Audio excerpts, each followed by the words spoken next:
It's really time for people to wake up to understand, what technology means in this day and age. Would you go so far as to say it's a tool of fascism today? I mean, yes. Absolutely, yes. Welcome back to The Tea, where we go behind the headlines and spotlight the conversations that demand our attention. I'm your host, Myriam François. Before we get into the episode, I just want to take a tiny moment to ask you to do one thing for me. Hit that subscribe button now. We are a small independent team, no big network, no corporate backing, just a handful of people who care deeply about having honest conversations and shining a light on what often goes unseen or unheard. If our work resonates with you too, click subscribe now and join us on Patreon, link in our bio. Today's guest is Dr. Jaya Klara Brekke, a leading thinker and researcher working at the intersection of tech and justice. For over a decade, she's helped shape global policy, advising the European Commission and driving critical conversations on data economies, AI, blockchain, and the decentralized infrastructures running our digital lives. Her work exposes the systems of power behind the screen.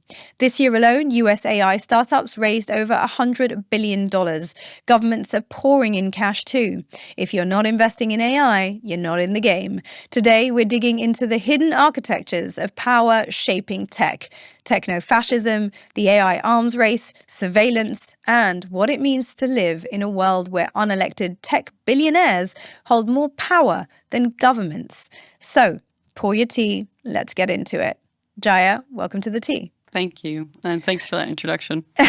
Well, I wish it was a more optimistic one, but it does feel like we are in a particularly worrying juncture. And I was very keen to speak to someone level-headed about where we're at, because it does feel like this entire conversation is either, AI is going to save the world and we're all going to live happily ever after in this new utopia, although maybe not all of us, or if you're listening to Mo Gaudat, certainly the next 12 to 15 years, you might as well consider them a write-off. It's about to get real dark. Yeah. So let's get into it a little bit. I mean, you work at the intersection, obviously, of tech and justice. Most people with your level of expertise are caking it with pretty good salaries at Google and Meta, but you've chosen a different path. So what was it that made you choose a different path? My kind of interest in technology, first and foremost, kind of stems from an interest in the question of power, really, and the question of, how we live together as a society. And it just so happens that in this historical period, technology intermediates all of our social relationships, and it is increasingly also shaping, core institutions of society, government, law, you name it. And so, the kind of job that I've taken, my role right now is as Chief Strategy Officer at a privacy technology company called NIM. We're building a very powerful privacy system that kind of protects internet traffic as it travels across, the network. And my reason for working in this company is because I think, privacy technologies plays a very specific role in the kind of overall technological world that we live in today, because it really targets this question of data. Who has access to it, who can exploit it, who owns it. So that's why I'm working for this particular company. I'm, of course, sitting here speaking on my own behalf, though, in this particular interview. Understood. So for people like myself who are not at all familiar with the sphere, why are all these companies so obsessed with our data? That's a really good question. And it has a lot of different answers to that question. You got to kind of look back to the history of the internet and how the internet kind of evolved also in terms of its business model. If we look at kind of all the way back in the 80s, the internet was starting to become a thing. And already back then, there were various people, technologists, that were kind of looking at this emerging infrastructure and seeing that there are some potential problems with it. It was an infrastructure that to some extent kind of evolved in a research context. There was some very beautiful ideas around sharing knowledge, but the networks were, in many ways quite exposed. At that point, we didn't have end-to-end encryption. There were a lot of channels that were simply kind of insecure. And so already then there were kind of critics that were looking at this and being like, you know what, actually this could become a vehicle for, large-scale surveillance if it becomes, a core infrastructure of society. Fast forward, 10, 20 years, and that's absolutely what's happened, right? What also happened in those kind of interim years is there was this kind of famous moment when, privacy laws in the United States were laxed somewhat. This was, around the time of kind of 9/11 and the war on terror, where all of a sudden the NSA and Google kind of decided to have this deal to actually start looking at people's data in the United States and across the world, in order to get some intelligence, let's say, and really start this waging this war against terror, and the invasion of Iraq that happened at that time. So that was kind of like one important moment, but at the same time, and it was an important moment that kind of we can reflect on back today, because it was also a moment when, and we're seeing this happen kind of at a much higher volume today, this kind of collaboration between, the military industrial complex and kind of big tech companies. So that was a kind of critical moment that then diverged somewhat, but today that's absolutely back on the agenda, right? Big tech companies are increasingly no longer providing civilian technologies, they're providing military technologies. And that's happening quite explicitly right now. So, in that kind of like, the 2010s, there was also this kind of question of like, we have all these services that are appearing and we're providing them for free because we want to kind of get a lot of users. But what really is the business model here? How are we going to make money? And that's where data came in, right? That's where kind of like, okay, we can exploit this data, and we can exploit it in two ways, right? Google can exploit it for more targeted advertising, and of course the NSA can exploit it in order to start looking at, surfacing potential targets for military interventions. So yeah, it was this kind of like, let's say, merge between, a kind of business model and a kind of national security agenda in the US. Wow, so all really hopeful. And so before we get into the tech militarism, because I really want to talk about sort of that can we call it a deviation from the original plan? Maybe there were more hopeful visions at the outset. But today, some of Silicon Valley's biggest names, whether it's Mark Zuckerberg, Jeff Bezos, Elon Musk, were front row, of course, at the Trump inauguration. Many people have described that lineup as the lineup of the techno-fascists. We don't really know much about the ideas guiding these people. It's slowly little bits are trickling out. But if you were going to describe the philosophy driving these people's vision of the world, what would it be? I mean, there's a number of different philosophies, right? And they kind of vary from the kind of concerning to the outright batshit crazy, to be honest. And there's also a kind of interesting thing that's happening now where, you have a lot of these kind of like tech, not just kind of CEOs, but also like venture capital firms that are putting out these kind of new manifestos and stuff that is producing new form of kind of ideology around the tech that they're building. And some of that reads a little bit like marketing ploys, really, but some of it kind of is absolutely running deeper and varies from, let's say tech libertarianism all the way through to kind of like new forms of like merge between Christianity and transhumanism, and, kind of outright tech fascism. And, there's a lot that can be said about each of these kind of individual strands, but really what kind of holds them together is the idea that, technology and technological evolution and, progress as they conceive it kind of overrides and is far more important than any other concerns.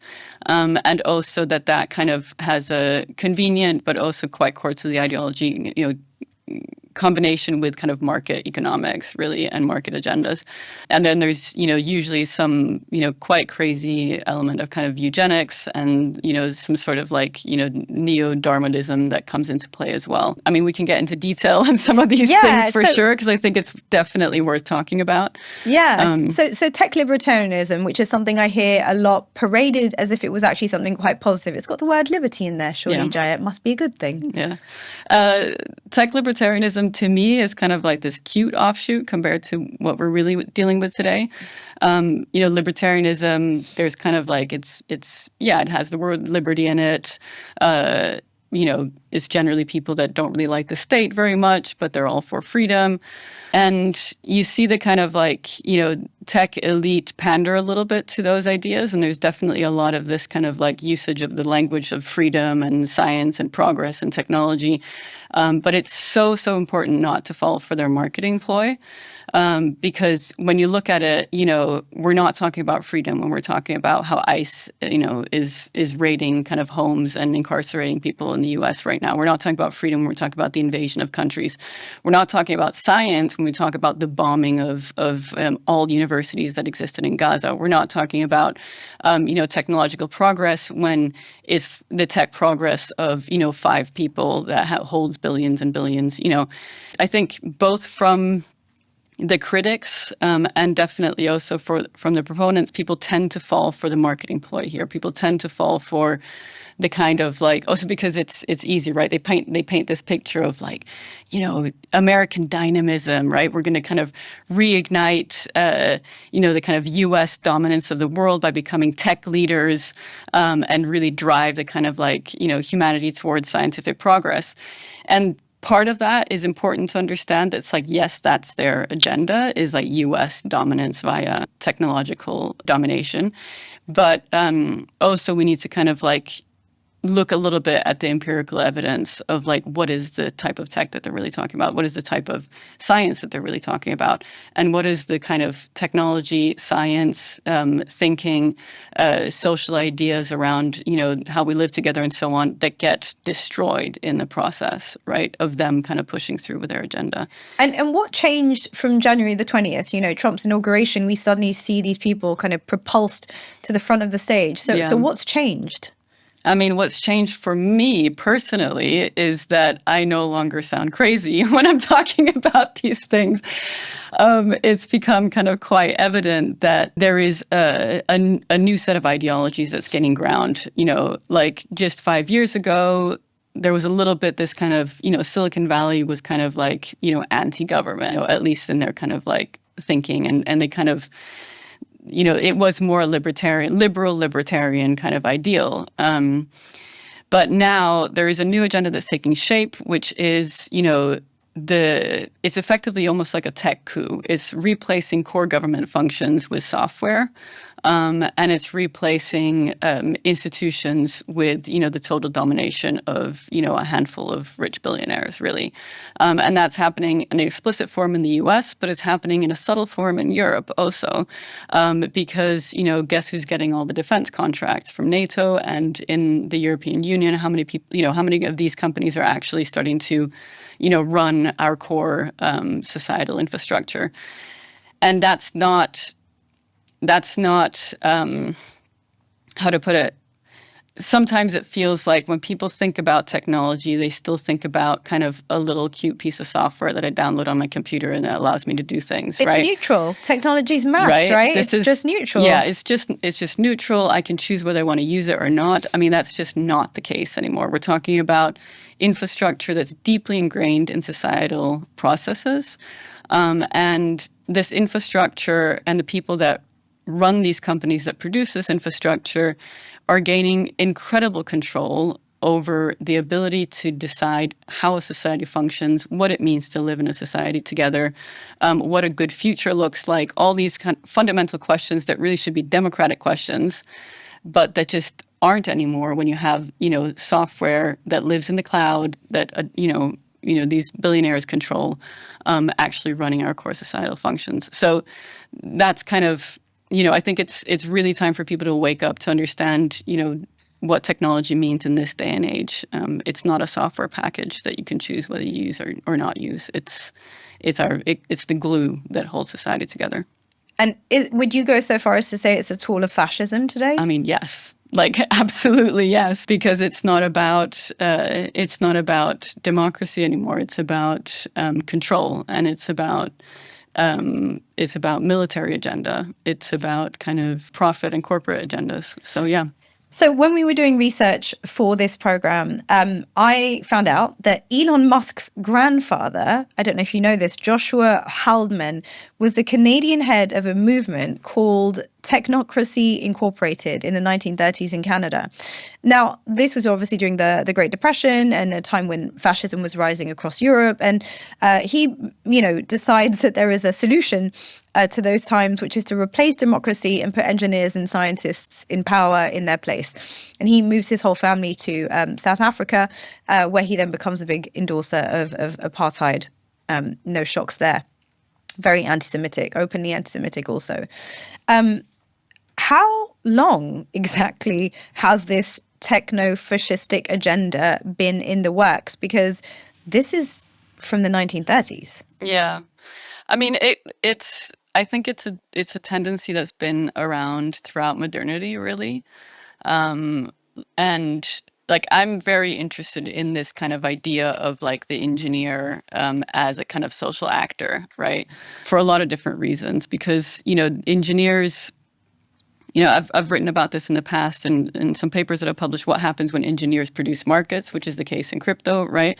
And now it's like, what happens when engineers, run institutions with that kind of engineering mindset. And it's kind of, the relationship here with, let's say kind of tech fascism is, it's very important to kind of like pay attention to. And I also want to kind of make sure that we set a different agenda for the engineers, so to speak, because we're also seeing a lot of like counter movements that are happening now. So, for example, a lot of kind of stories are coming out around how, there's a very big difference between what's happening at the kind of like executive level versus what's happening at the kind of like worker level in big tech companies. And you have organizations like No Tech for Apartheid in the US, and there's a kind of European branch that I know is forming also, where, ordinary engineers and computer scientists are really waking up to the fact that extremely unethical, very dangerous and fascistic things are being done, in their name and in the name of technology and science.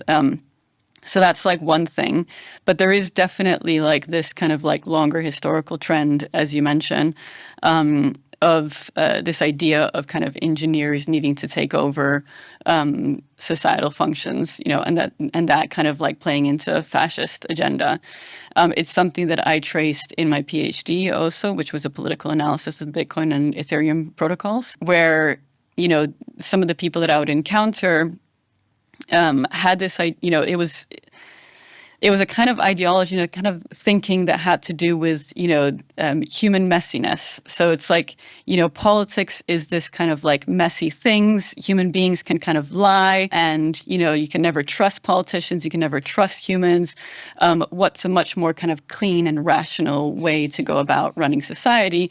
Well, that is code. That is engineering. That is, the objective sciences. So let's replace politics with software, so that we no longer need to deal with this human messiness, aka politics. Now, I found that very kind of like, there's something kind of almost cute and naive in its kind of like core, but then it plays out in this extremely violent way, because what happens is, first of all, you can't get politics out of code. I mean, code, who writes the code, right? What is it for exactly? There is a human being that writes the code. There is VC that funds the human being that writes the code. They all have their interests involved. So the main argument that I was making in my PhD is like, this is politics by other means, right? And that's another thing that I think we should start to understand a little bit here, is that when you start to have, software systems, especially predictive algorithms, start to impact policy the way that it's happening now, it's not getting rid of politics or running society in a more rational way. It's recoding it in a different language that is no longer available to many other people, and that is like, that sits with, a group of people that have the kind of money, the capacity, the technical training to engage in politics through those means and that kind of language. So it's a takeover, really. Well, that's what I was going to ask you. So is it a tech takeover of politics in that sense? And by obviously these, what you've called tech fascists. And I ask because let's take someone like J.D. Vance in the US, now vice president. It's not a secret that his political career was in many ways the creation of Peter Thiel, the billionaire founder, I should say, of Palantir. Yeah. And after Yale, Vance worked for one of Thiel's companies, as you may know. When he ran for Senate in 2022, Thiel dropped $15 million on his campaign, the biggest donation ever for a Senate race. And Vance, if you remember, for those of our audience members who recall, back then, was not a huge Trump fan, actually. He's kind of like I think he actually called Trump Hitler at one point. But then Thiel steps in, and somehow J.D. Vance then becomes, part of the Trump administration. And he's now one of the loudest voices against regulating tech companies. So what is the relationship between our elected politicians and these tech billionaires who now seem to sort of have almost like a symbiotic relationship? What is going on there? Yeah, I mean, in the U.S., it's literally the same people, right? It's kind of in that sense, it's a total takeover, and it's also interesting just how small a group of people that it is, right? You mentioned Peter Thiel, founder of Palantir. He was, of course, also founder of PayPal with Elon Musk. And, Peter Thiel has his hands in so many pots when it comes to kind of government and his relationship to Trump in the U.S. And, of course, his kind of, dominance both in terms of investment and the companies that he's involved with. So it's in the U.S., like, there is kind of like almost no difference between, government and these companies. It's a complete kind of merge. And that, I guess, is also kind of a clear signifier of fascism when you have kind of corporate interests take over entirely from, government. Profoundly undemocratic, profoundly non-transparent. Yeah. And I guess ultimately the really worrying bit is that there doesn't seem to be a widespread recognition that this is almost like a takeover, isn't it? It's like you could almost say there's been like an infiltration of governments by these fascists. Yeah. Who also then are more advanced than our governments themselves when it comes to the tech that our governments are desperate to have? Yeah.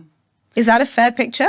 I mean, it's a fair picture, except I would say it's actually very transparent. Oh, really? Yeah, okay. Like this is like what I think is quite new because, as I mentioned earlier, there's been these previous historical periods where it's like other, big tech companies like Google, which is, usually understood as like fairly benign, were also very close with government, right? And, Google, of course, we also know, dropped their ethical standards around AI earlier this year and are now like totally fine with providing cloud services for the Israeli army. So, we've got these more subtle ways that these things are happening. But when it comes to Peter Thiel and Palantir, their relationship with the government, I mean, it is actually widely reported. It is actually very explicit. And you can see very clearly how much money is going into military tech right now from this handful of VCs, really. So the relationship between government and these companies is actually more explicit than ever before. So I would say that, and this isn't kind of like, I mean, transparency is the wrong word. It's more like just that, they don't feel like they have to hide anymore. Right, they can just do it. Completely unabashed, right? Completely unabashed, yeah. And so in terms of understanding how that impacts the societies that we live in, right? There was a time where human progress was thought of as things like, democracy, fighting poverty, public education, healthcare, some sense of, human progress means the advancement of the welfare of all, or at least the majority in our society. So what are some of the core guiding values of this new movement that's in power?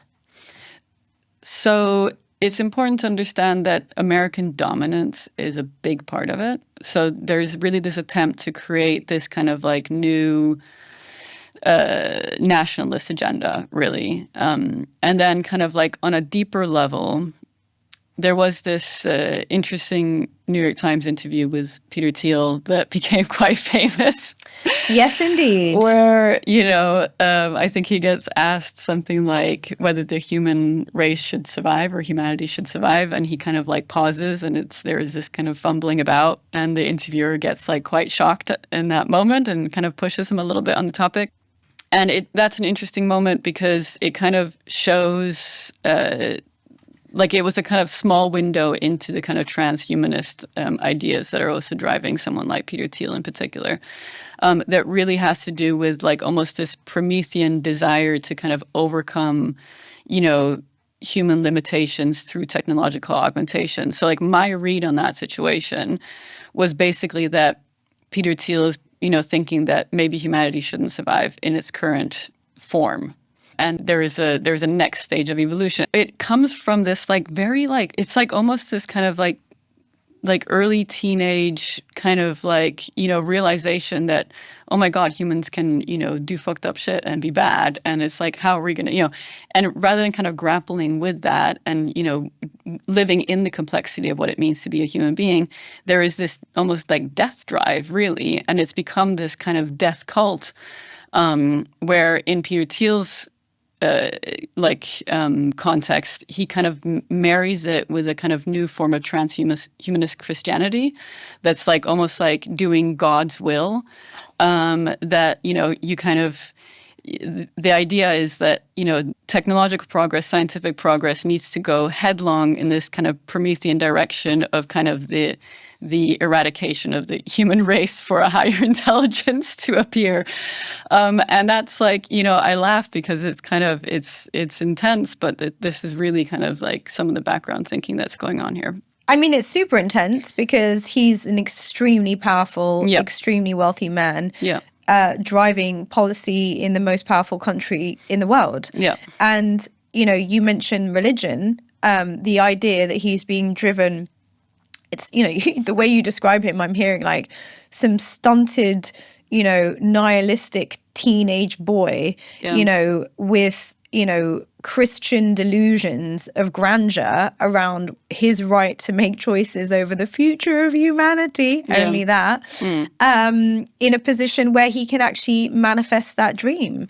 Yeah. Would you describe him as an actual threat to our survival as humanity? Like, is he really dangerous to all of us? I mean, like, he absolutely is dangerous. Like, there's many threats to kind of humanity more generally. I wouldn't, like, pinpoint only him specifically, but like he definitely, like, yes, I would say he's a dangerous man for sure. His ideology is dangerous. It's capturing a lot of people's imagination. So to come back to kind of like this crypto event that I was at and this person that I was talking to, like the conversation kind of, the way it evolved was, we're talking a little bit about like how crypto at that time was playing out. And I kind of mentioned, there's a lot of kind of people that are also, yes, some people are gaining, but some people are losing money, and not everybody can kind of interact with the market in this sort of a way. There will be kind of like, losers. And he was like, yeah, but it's meant to be that way, because if you can't engage with markets intelligently, then you might not just be, the kind of the right genetic makeup to survive the next stage of evolution. And that's when my jaw dropped. I was like, holy shit, you can't have a rational conversation with these people, because their concept of evolution and their concept of intelligence is extremely restricted to like a very, very narrow way of being and living as a human being in this world, and a very, very narrow concept of what progress actually looks like. And unfortunately, that narrow concept of progress is heading towards, this kind of death drive, like I was talking about, Only driving us towards a death drive. One of the big ideas I wanted to ask you about in transhumanism is the idea of obviously tech being able to upgrade the human body. And I think this is possibly part of the PR machine. So I want to ask you about, there's at least one episode per season of Black Mirror that touches on this idea, right? Of some kind of merging of humans and AI. But recently we did see this happen, right? So there was a guy called Nolan Arbor who was paralyzed for 8 years after a really tragic accident when he was in his early 20s. And he became the first human to get Elon Musk's Neuralink chip into his brain. And he's much more independent today than he's ever been able to be in his life. And I'm sure it must be profoundly liberating for him. But is this something to be celebrating beyond his individual case? So this is where the argument gets a little bit more complex, right? Because there is, one aspect of science and technology where, there's incredible things that can be done. And, some of the investments by, these guys can, lead towards some really interesting and incredible discoveries. But the key piece that people need to understand is that we're talking about private corporations, and that makes the whole difference, right? When you have a private company running something that literally means kind of life or death for you, or your ability to kind of think straight, or your ability to go about your day-to-day life, like that is a profound loss of your own individual integrity and sovereignty, and your ability to make decisions about yourself, and how you want to kind of like live in this world. So that's the key difference here is we're not just talking about, science and technology and scientific and technological progress. We're talking about economic interests, and we're talking about control, domination and control through the control of the technologies that we use in our day-to-day lives. So that's kind of, I think, the important distinction where it's like, yes, we can celebrate certain types of technological advancements. And this is this is very interesting that this is like helped this guy in his day-to-day life. Like, absolutely. But do I want a world where a private company has chips inserted in everybody's brains? Absolutely not. That sounds like a batshit crazy idea. Like, we should absolutely under no circumstances go there.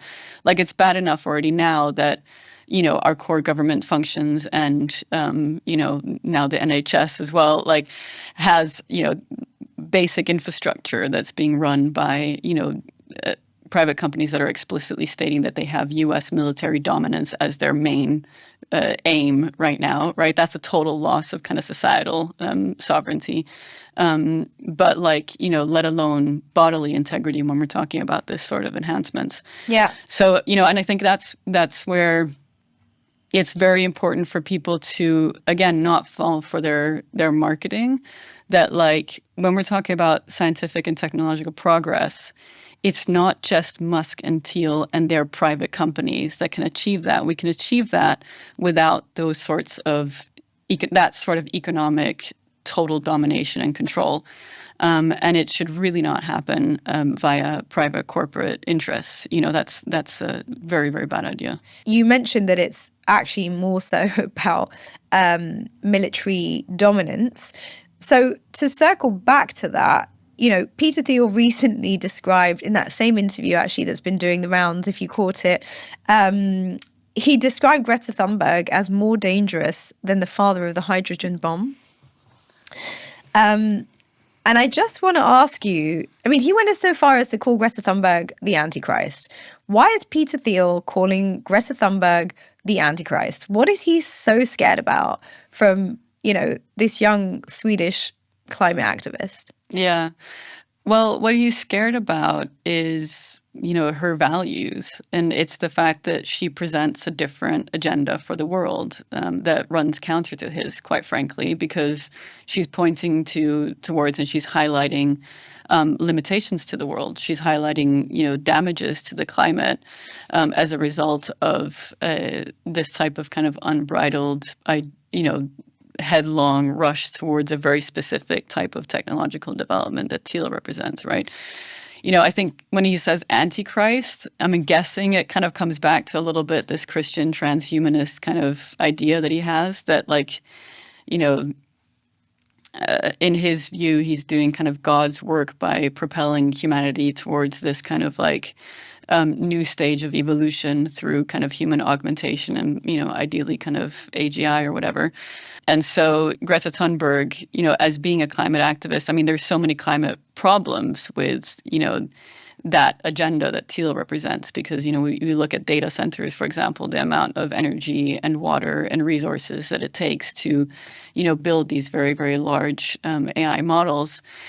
Greta is pointing towards the natural limitations on this planet, and that if we as humans, and not just as humans, but as ecosystems, plants and animals and so on, want to live a healthy life on this planet, that puts some constraints on that agenda, right? And that's something that he, can't tolerate, basically.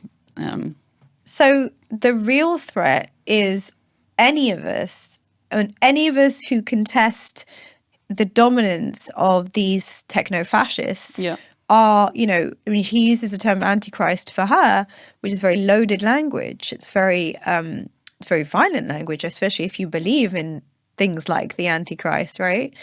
How scared are you personally of these people and what they plan to do? I mean, it seems like we continuously jump from one absolutely terrifying end of the world to the next. We've been through COVID, climate change, and now the techno-fascists. Is this another scare, or is it actually something that we should be taking very seriously as a need to form a fight back against? I mean, we definitely need to form a fight back. Like, there's no doubt about it. But the fight back needs to be more than a kind of reaction to their narrative.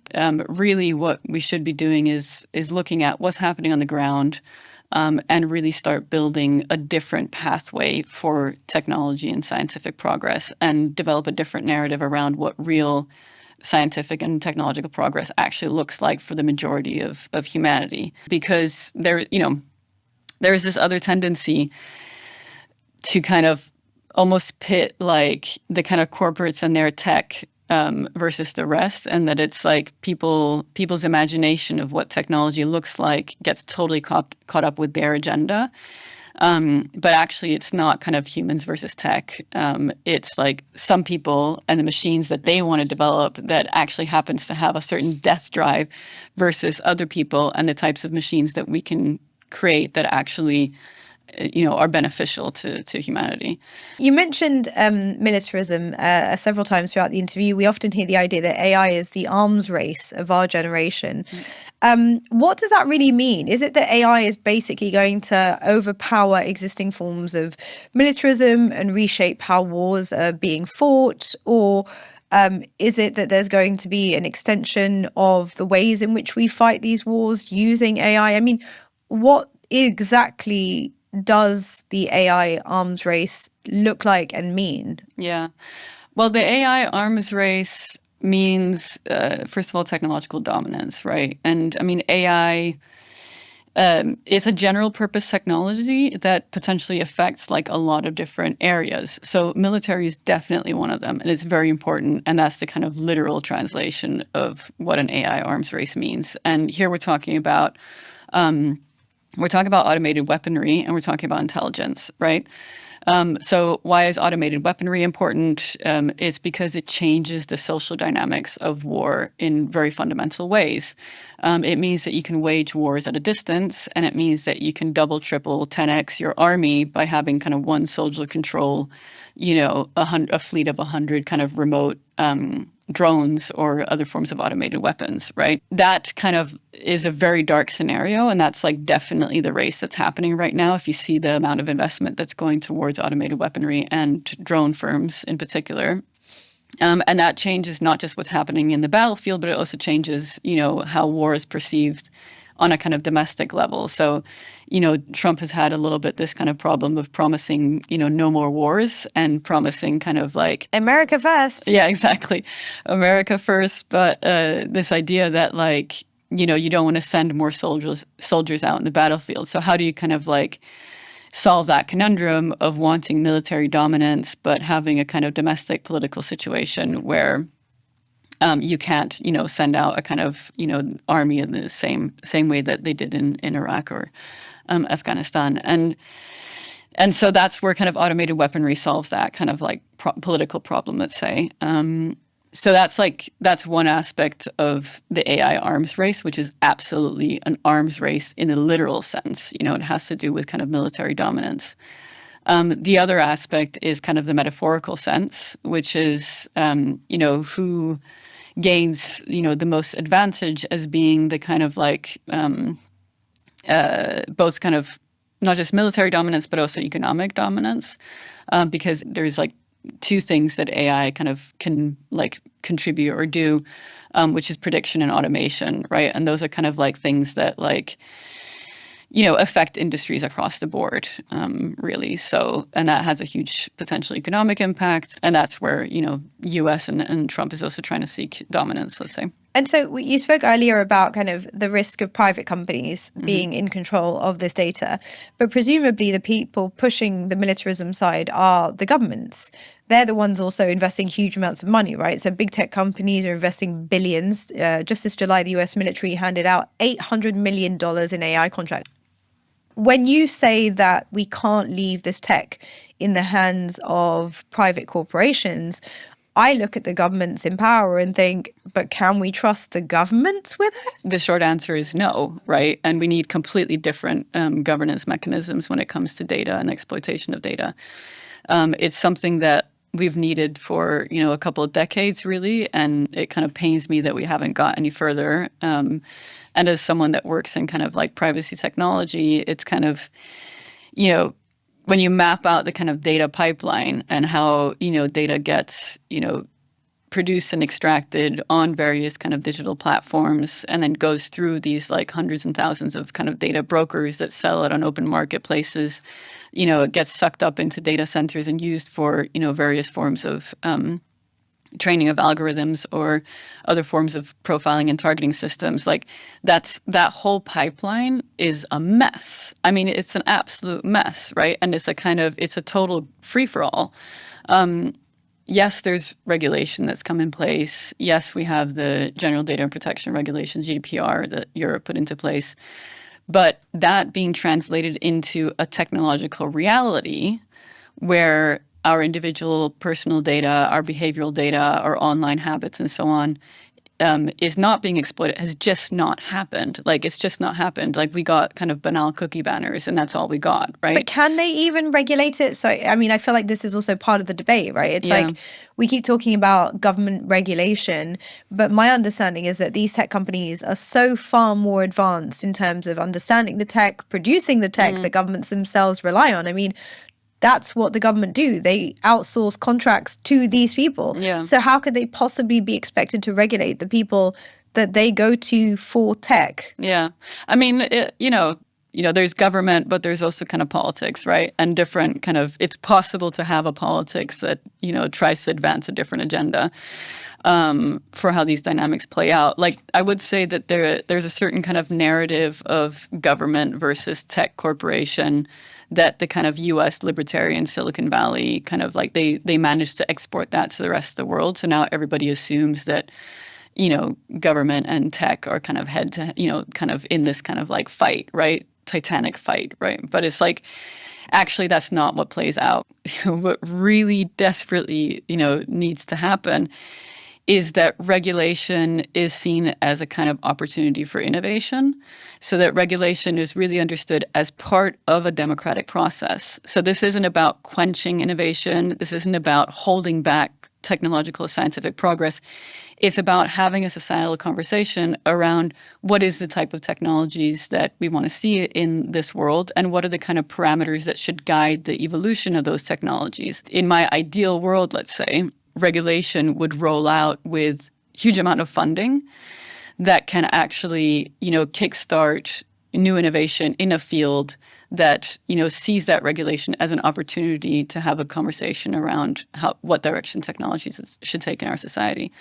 So, like, if you imagine something like the GDPR rolling out, but with like, €1 billion funding, or pounds of funding towards like, innovating around privacy technologies and what new types of, social interactions and dynamics can emerge with this sort of data protection, a kind of intervention into the whole data market guided by, certain kind of principles that are, principles around our fundamental rights, our fundamental right to privacy, our fundamental right to having kind of integrity of thought and freedom of expression and conversation.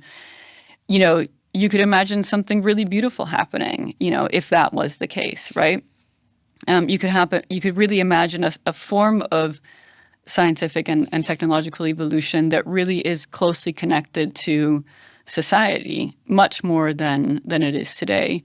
Where today it's driven by market dynamics and the interests of a handful of people in the United States. Yeah, it sounds like it's part of a kind of wider democratic fight back that I don't know that enough people have fully awakened to. Yeah. I want to ask you what connects Edward Snowden and the NSA file scandal 2013, Facebook Cambridge Analytica in 2018, which of course involved millions of Facebook users having their personal data compromised, but also an influence of elections in certain countries in Africa, to current raids happening under the US administration and the NHS here. What's the connecting dot? It's obviously Palantir.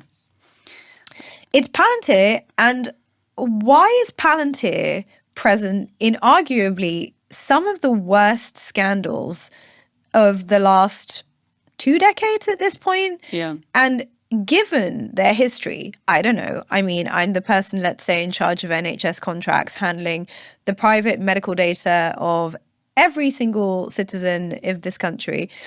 And I'm looking at the track record of this company and I decide they should be given the deal to handle the data. Like, what is going on here, Jaya? Yeah. It comes back to this topic of data, really. And it comes back to the topic of technological capacity.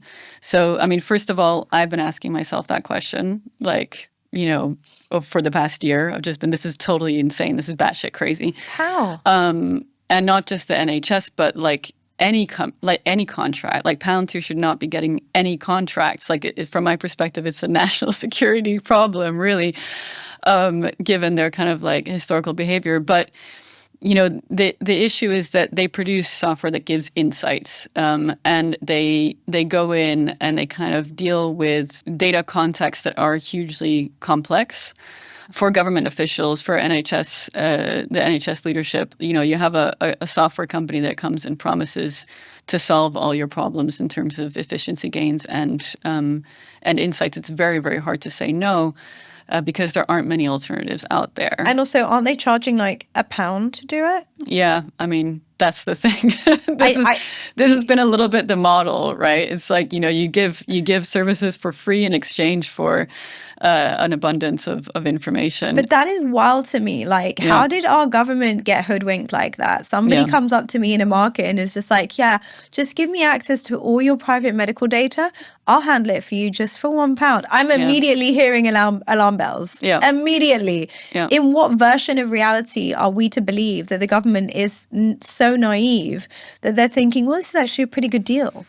Yeah, I mean, it's a really good question. I'm sure that they have very slick, slide decks. I'm sure they have all sorts of like technical jargon that's promising why the data is going to be secure and why, it's fully kind of lawful and et cetera, and how they're handling things is very sensitive, and so on and so forth. The truth of the matter is, though, that this isn't just kind of software solutions that you can switch on and off. This is like deeply embedded, infrastructures that become kind of core to how, some of the most important institutions in a society is actually operating. And so we've handed over here in the UK all of our medical data to a company headed by a guy who says that he no longer believes that freedom and democracy are compatible. What does he mean?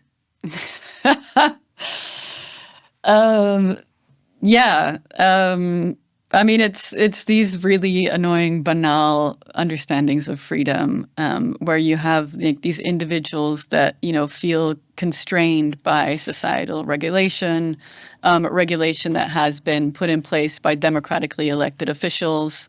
And, they have their own kind of like, corporate agendas and feel kind of constrained by that. And so like when they think of freedom, it's like freedom for themselves to do whatever they want, really. Why is the government just not handling that data itself? That is a very good question. And again, it's a question that we need to kind of like look at the past couple of decades of technological evolution, really, where I would say kind of state capacity in general has been eroded. So, it's not just that the government, isn't kind of necessarily producing its own kind of like, functioning software, but we're also seeing kind of, public, let's say like functions more generally, like no longer being handled, right? So it's like NHS is also falling apart itself, right? And so, and it's a political question, it's a political agenda, really, that the idea that we can run things as public utility, as a kind of public good, that imagination has been kind of like chipped away at for the last couple of decades. And it's a certain kind of confidence and political agenda that really needs to be kind of re-strengthened, but like urgently. The Tea is a fully independent, non-partisan production. No corporate ties here, just a small, dedicated team working hard to bring you honest, impactful conversations. If you believe in our work, please subscribe to our YouTube channel. Just click on that subscribe button now and join us as a Patreon. You'll find the link in our bio. What's a little scary to me is that you probably saw this. Researchers from top AI labs recently sounded the alarm over the fact that the models that they were working on are actually starting to communicate in a language that they don't recognize, right? This is the news recently that we are unable to even track now what it is that they are thinking as they communicate amongst themselves. I'm always wary as a journalist of kind of falling into the trap of like, cataclysmic, catastrophic, end of the world, is nigh. But that also doesn't sound great. Yeah. So should we be worried about that? I like to take the approach of curiosity to kind of counter my otherwise kind of doomsday knee-jerk reaction, because curiosity allows us to understand a little bit better, kind of, be open to what are the new dynamics that are happening, what are the new things that are kind of coming out. But obviously, like the question is like, what do you do with that scenario, right? And that's where like we need to kind of really move away from the kind of like Thiel perspective of, singularity is, the end all and kind of the main game here. And it's not just Peter Thiel, but also Sam Altman, whose whole agenda is to create kind of an AGI, but a benevolent AGI. So I would say like their perspective is almost kind of like less scientific, because they already have they're already forming a kind of almost like a religion or a dogma around what the future of these technologies look like, rather than kind of like carefully getting to know them, carefully understanding how, what's actually happening with this model. They're in a headlong rush to deploy, right? And that's where the danger is when you're in a headlong rush to deploy. And why are they in a headlong rush to deploy? Because they have this pseudo-religious kind of idea that it's the coming, Christ, basically. It's a new God that can take over and kind of run society much better. Is it? We don't know yet. We honestly don't know yet. So keep the damn thing in the lab, understand a little bit the dynamics, closer, and invite the relevant stakeholders to the conversation about how these technologies get deployed in society. And that conversation is not happening. They're just deploy in a race to kind of gain market dominance. Who are the stakeholders in this sense? It's all of us, but it's absolutely trade unions, for example, right? Like when you have kind of technologies that are going to transform, how we work on a day-to-day basis, it's like get the trade unions involved for sure. Get the healthcare, get the doctors and nurses involved. There's so many interesting conversations that could be had around, what AI is good for, is not good for. That seem to kind of just be lost because those people are just never invited into the room. You mentioned surveillance a fair bit already. In the UK here, the think tank Labour Together has proposed a digital ID called the Brick card, which is basically a mandatory ID card that would let employers or landlords instantly, check people's identity. There's been a lot of pushback against this. People are looking at places like China or where sort of the institutionalization of these kinds of cards begins with, we just need to be able to identify who you are for work purposes, through to now, you won't be able to access these services or these types of accommodation or these types of places because we consider that your social score is too low for whatever reason the government has decided. How far off are we here in our Western context, where I think most people still think that, freedom is a core value of our societies? Like, how far off are we a sort of digital surveillance society where so much of what we take for granted today is actually not going to be a reality in a few years? There is a certain stereotype in a lot of people's heads around what kind of surveillance and control and unfreedom looks like. And that's like certainly one part of the story. But there's a different kind of, we already have digital identities, right? Like so many of them, like we're constantly, continuously being profiled online, right?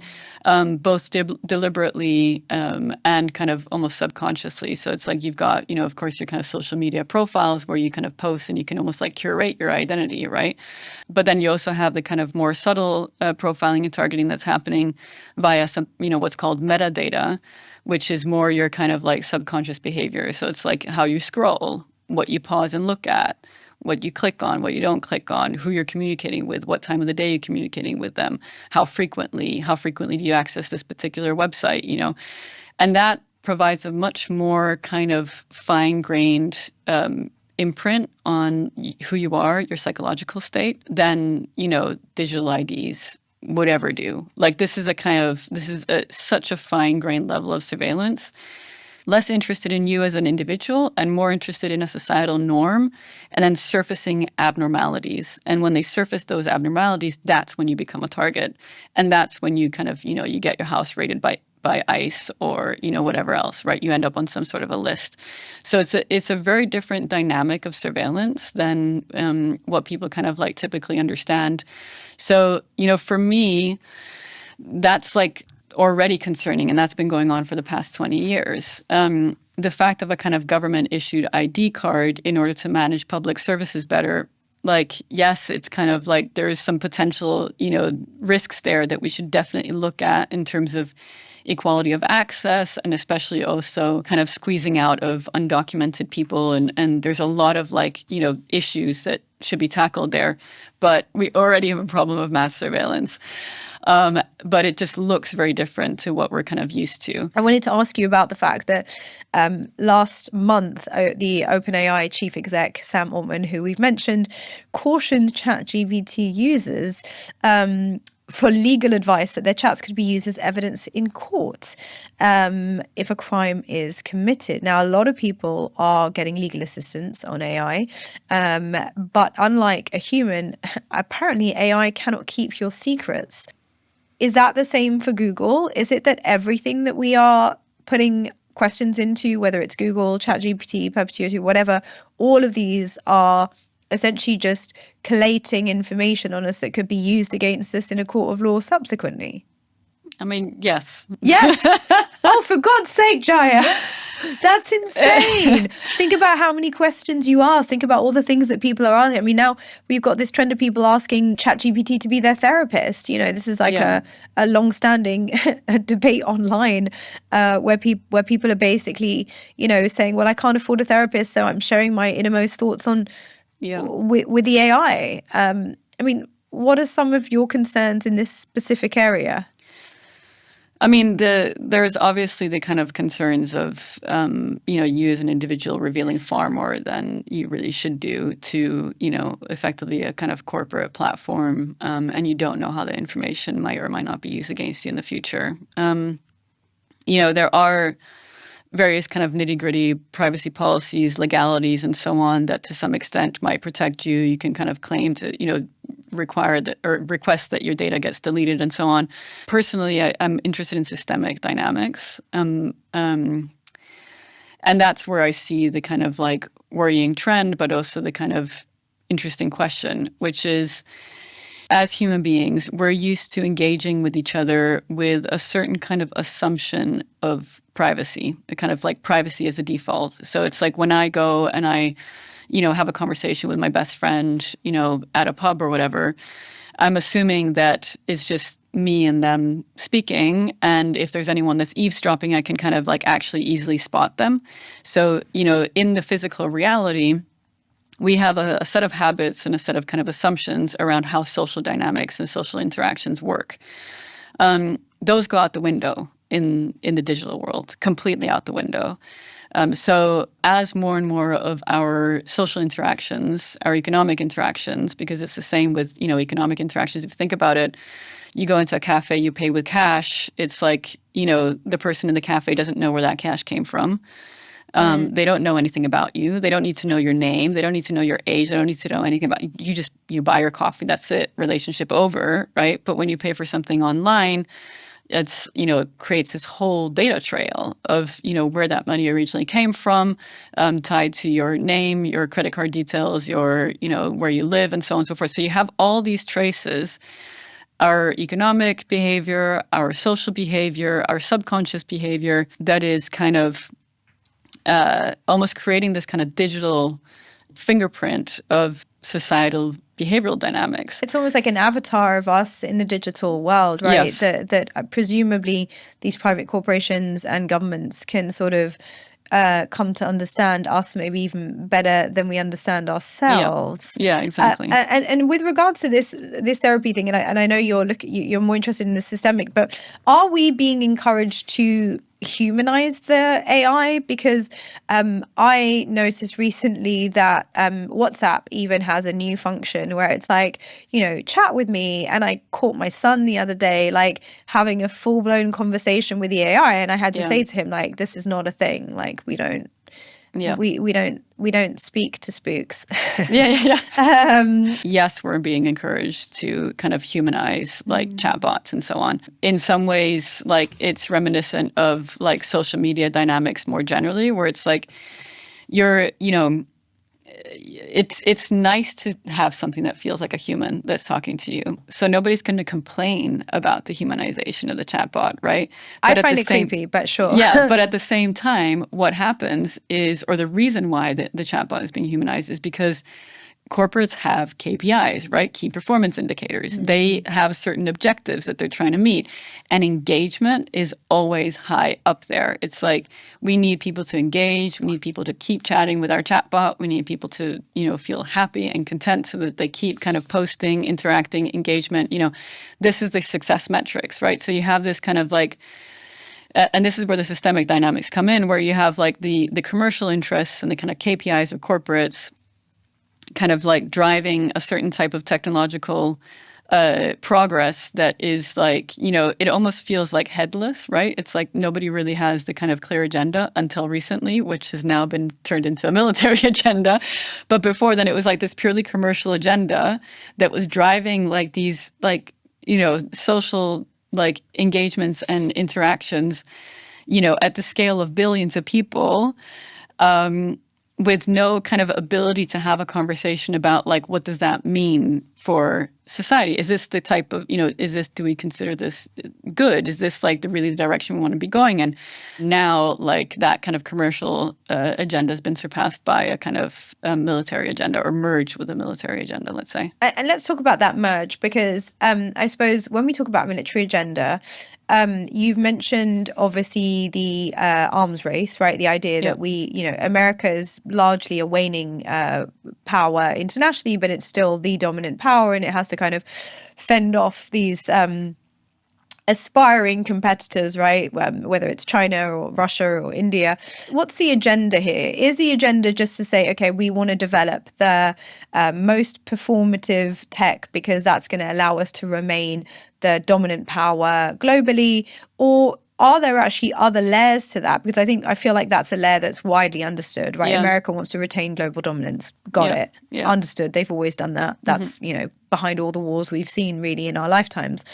There is, I wonder, another layer where the people in power now also have stakes in companies that produce the military technologies. For sure. And that those military technologies are being tested in various settings. In Gaza, for example, we've heard of certain technologies that are being tested and then used as sort of advertising material. So to what extent is the agenda just military dominance, or is there, what is this idea of militarism? Yeah, well, of course, it's also economic dominance, right? And of course, what I find an interesting question is kind of Trump and Thiel and their goons just doing a massive heist, basically just robbing the government and the American people entirely, just doing a huge money grab? Or is there a certain kind of genuine national agenda that's also at play? And I think it's a little bit of a mix of both, to be honest. But yes, you're absolutely right that it's not just military dominance, it's also, it's money, right? And they're making a lot of it. They're really making a lot of it. So when we're talking about the arms race, AI arms race, we're also talking about the generation of FOMO, really, and kind of, the pressuring of kind of, also Europe and other parts of the world to really pump a lot of money into buying more arms and buying these sorts of software solutions. But why? Power. Yeah. But the EU is never going to achieve global dominance, right? So no. Why are we here, for example, in Britain, talking about expanding our military budget? What do we get out of this? Why is the EU talking about it also? Yeah. I get America's position in the world and its desire to retain dominance. We don't have to agree with it, but we understand it geopolitically. But why are we also doing that here when it's not really our fight? Kind of Europe more broadly, when you have a president like Trump come into power, and there is this kind of slow waking up to the fact that a lot of the kind of assumptions around who your allies are might not always hold. You don't say. Yeah. Our greatest ally allegedly here in the UK, and I can't quite see that the deal that we got on trade looks anything like what an ally would offer, Yes. but sure thing. Yeah, exactly. So we see it play out in trade, and of course there is the understanding that plays out also in terms of military, right? So the war in Ukraine is, the kind of big kind of question there for Europe is if the US kind of pulls out, what happens there? So it's this kind of realization at a European level that, we really are and have been for, many, many decades now, completely kind of subservient to the United States. And so the question really becomes, is there any chance whatsoever of gaining some sort of political and security sovereignty, both as countries but also as a region? And it's just not very clear kind of how that's going to play out. Well, speaking of blockchain, blockchain is often described as a secure, decentralized, transparent technology that could help solve big global challenges such as migration or the climate emergency. And of course, if you listen to the tech bros, this is to them an opportunity to replace the old financial elites with a new generation who are locked out of the previous one. So there's a lot of enthusiasm online around blockchain. Is that warranted? So I have a lot of mixed feelings on this topic. And you did your PhD on it, so you know a thing or two. On it. Yeah, and I've kind of seen the industry develop since day one, really. And I've been kind of one of those people that try and kind of be a critical insider and very much trying to constantly open up the debate to see, is there something interesting we can do here? Is there an opportunity here? And I know that a lot of people would probably find me very naive for doing so, but I still keep insisting on that because exiting the conversation, both on blockchain, but also on artificial intelligence and so on, because of some critiques kind of is shooting ourselves in the foot. Like, we need to take over, really, is the kind of game from my perspective. Because the tech's not going anywhere. Because the tech is not going anywhere, and because like there is a lot of interesting experimentation that can happen there for sure. So if you trace kind of like blockchain back to kind of very, very early days, what caught my attention is I would walk into a room, and I remember the very first Ethereum DevCon that was held in the city of London. Walk into the room, and I recognize, some anarchists, activists that I knew from kind of, very different scenes. There were some bankers in the room, and there was like these kind of like, developers, and it was like this very kind of this hodgepodge of people that politically, are just completely divergent, but from the full spectrum, right? And they're all there enthusiastically talking about these new, cryptographic schemes. And it's like, that to me, I found fascinating. So really what my PhD was about, and what my research was about, was what is the politics here that's happening? Crypto really kind of like opened up this question of monetary design, monetary politics, political economy, like in a not just a theoretical way, but also as a set of potential practical experiments. The left kind of shrank away from the space very, very quickly, and for understandable reasons. But, yes, there are certain dynamics in the technology that does encourage hyper-financialization and a lot of things that the left is typically critical of. But I would also say that if we zoom out a little bit and see what's happened more generally, like the left has had a political crisis, right? There is a kind of rise of like far right politics, and that is not just the case in crypto, but across the board, really. And so, for me, there's still an important, critical, productive engagement that can happen with this technology, but understanding that at this moment in time, it is facilitating corruption at a level you cannot imagine, and it's facilitating fraud, and it's facilitating a certain kind of, what happens when you have a kind of effectively a money printing machine. Then you just go around and you print a lot of money. But what is this type of money, the quality of this money, the quality of these tokens? Yeah. It's effectively a less secure, more volatile form of money than our traditional money, like a pound. A pound is a public utility. It's a public money system that's available for everybody. What I mean by that is a pound in my hand is the same as a pound in your hand, is the same as a pound in anybody's hand. It's a pound, right? But when you have, crypto tokens, you're effectively distributing, in a sense, lottery tickets, right? Like you might win big because it might all of a sudden pump and you sell at the right time, but it doesn't have a certain kind of, it doesn't have the stability. It can have all sorts of kind of other characteristics where you can spend it there, but not spend it there. You can use it for this sort of thing, but not for that sort of thing. So it's this very fine-grained space of monetary design that can can be exploited. We've obviously now seen, Good. Trump establish the strategic Bitcoin reserve. The EU is looking at a potential EU cryptocurrency. Is there an argument for saying that, this is just the future? The future is a cashless society. There'll be lots of benefits. Transactions will be more transparent. We'll know where things are coming from and where they've gone to. I mean, we hear all of this stuff. Yeah. Is that a positive development in our financial system? I mean, right now, I would say not so much, because it's really kind of fueling a lot of very negative dynamics. But there is a lot of interesting stuff that's happening in that space for sure. And there's definitely a certain narrative that's grabbing people's attention. So I was in the tube the other day and I saw Coinbase had a massive advertisement out that said, wages have stagnated since 2008, encouraging people to get involved in crypto speculation as a way of kind of increasing their real income. For me, that's such a kind of nugget of exactly what the crypto industry does. Is it kind of latched onto its origins was really the financial crisis and the unjust nature of how that kind of panned out.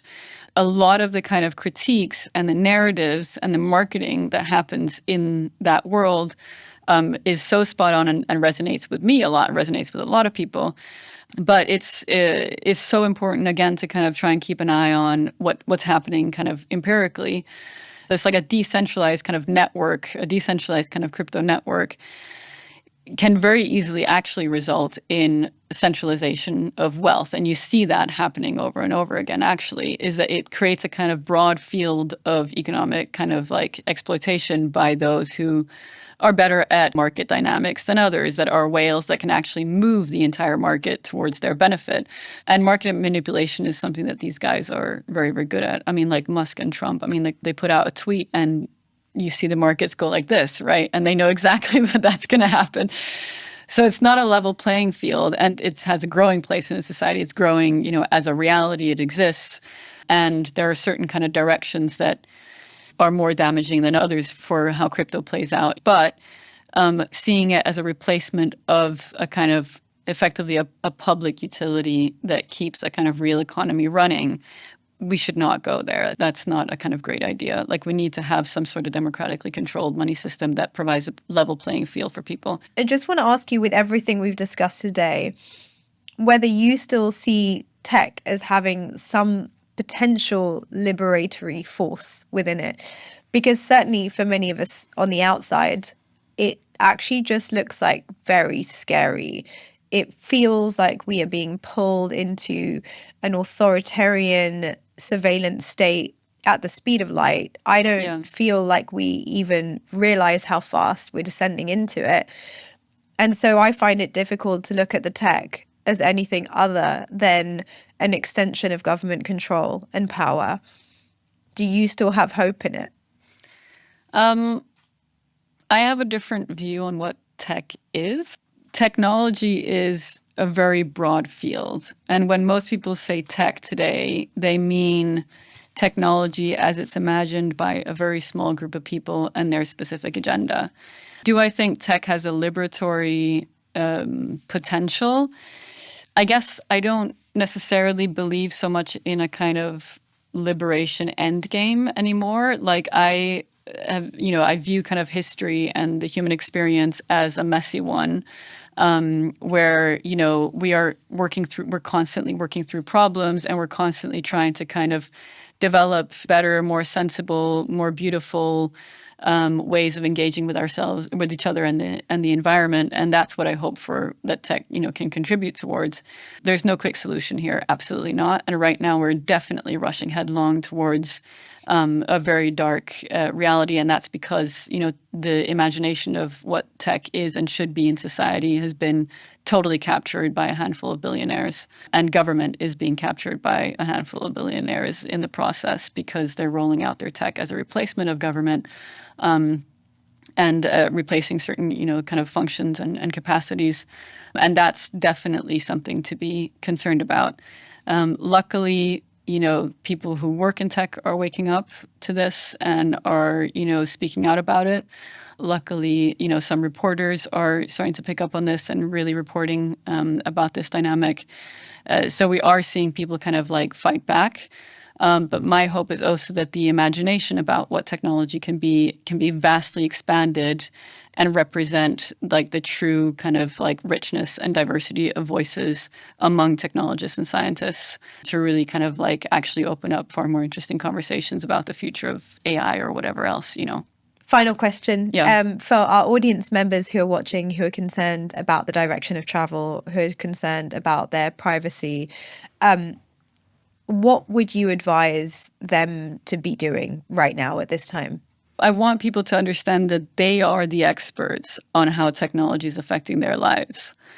And I want people to feel empowered to engage in the conversation and to engage with kind of like curiosity and groundedness, and don't get too caught up in the kind of marketing material and the meta narratives and the ideological agenda by these guys, but really kind of understand that, because technology is so integrated with all of our lives, like, your experience is absolutely valid and important in the conversation. Thank you so much, Jaya, for your insights today. And thank you for tuning in. We hope today's conversation sparked reflection, raised new questions, and left you with something to carry into your world. At The Tea, we are here to amplify the voices and stories that often go unheard. If that resonates with you too, you can support us by subscribing, sharing this episode, or joining us on Patreon. Keep listening, keep questioning, and let's keep the dialogue alive in the comments below. See you next week for more stories that truly matter. Thanks for watching The Tea. Please remember to like and subscribe. And if you've made it this far, why not keep going and check out this episode?